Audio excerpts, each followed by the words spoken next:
ಎಲ್ರಿಗೂ ನಮಸ್ಕಾರ. ಎಲ್ಲರೂ ಹೆಂಗದಿರಿ? ಆರಾಮದಿರಲ್ಲ?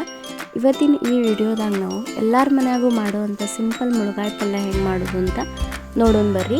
ಮೊದಲು ಮುಳುಗಾಯಿನ ಹೆಚ್ಕೊರಿ ಸಣ್ಣಗೆ. ಆಮೇಲೆ ಒಂದು ಉಳ್ಳಾಗಡ್ಡಿ, ಒಂದು ಟಮಾಟಿನ ಹೆಚ್ಕೊರಿ.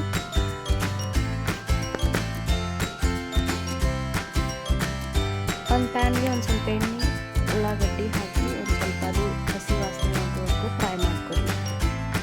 ಮುಳುಗಾಯಿ ಹೆಚ್ಚತ್ಲೆ ಕರ್ದು ಹಾಕಬಾರ್ದು ಅಂದ್ರೆ ಅವನ್ನ ಹೆಚ್ಚಿ ಸಾದಾ ನೀರೊಳಗೆ ಹಾಕಬಾರ್ದ್ರಿ, ಉಪ್ಪಿನ ನೀರೊಳಗೆ ಹಾಕಿ ಅವು ಕಲರ್ ಚೇಂಜ್ ಆಗೋದಿಲ್ಲ.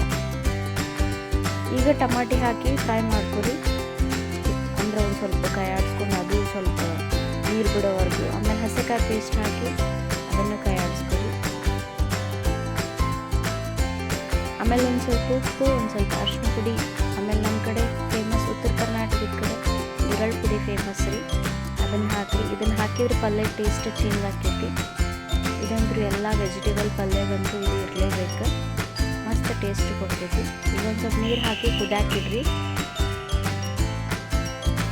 ಆಮೇಲೆ ಎಲ್ಲರ ಮನೆಯಾಗೂ ಮುಳುಗಾಯಿ ಮಾಡ್ತಾರೆ, ಆದ್ರೆ ಒಬ್ಬೊಬ್ಬರ ಮನೆಯಲ್ಲಿ ಒಂದೊಂಥರ ಡಿಫ್ರೆಂಟಾಗಿ ಮಾಡ್ತಾರೆ. ಇದು ನಮ್ಮ ಸಿಂಪಲ್ ರೊಟ್ಟಿ, ಬಿಸಿ ಜೋಳದ ರೊಟ್ಟಿ ಜೋಡಿ ತಿನ್ನೋಕೆ ಮಸ್ತ್ ಆಗ್ತೈತಿ. ಫಂಕ್ಷನ್ನಾಗೂ ಇದೇ ಥರ ಮಾಡ್ತೀವಿ. ನೀರು ಹಾಕಿ ಒಂದು 5 ಒಂದು 10 ನಿಮಿಷ ಕುದಾಕ್ಬಿಡ್ರಿ. ಅದು ನೋಡಿರಿ, ಸಿಂಪಲ್ ಆದ ಮುಳುಗಾಯಿ ಪಲ್ಯ ರೆಡಿ ಆಯಿತು. ಬಿಸಿ ಜೋಳದ ರೊಟ್ಟಿ ಜೊತೆಗೆ ಮಸ್ತ್ ಇರ್ತೈತಿ ಟೇಸ್ಟ್. ಸಿಂಪಲ್ ಮುಳುಗಾಯಿ ಪಲ್ಯ ಮಾಡುವ ರೆಸಿಪಿ ನಿಮ್ಗೆ ಇಷ್ಟವಾಗಿದ್ದರೆ ಲೈಕ್ ಮಾಡಿರಿ, ಶೇರ್ ಮಾಡಿ, ಕಮೆಂಟ್ ಮಾಡಿ ಹಾಗೂ ಸಬ್ಸ್ಕ್ರೈಬ್ ಮಾಡೋದನ್ನು ಮಾತ್ರ ಮರಿಬೇಡಿ. Thank you.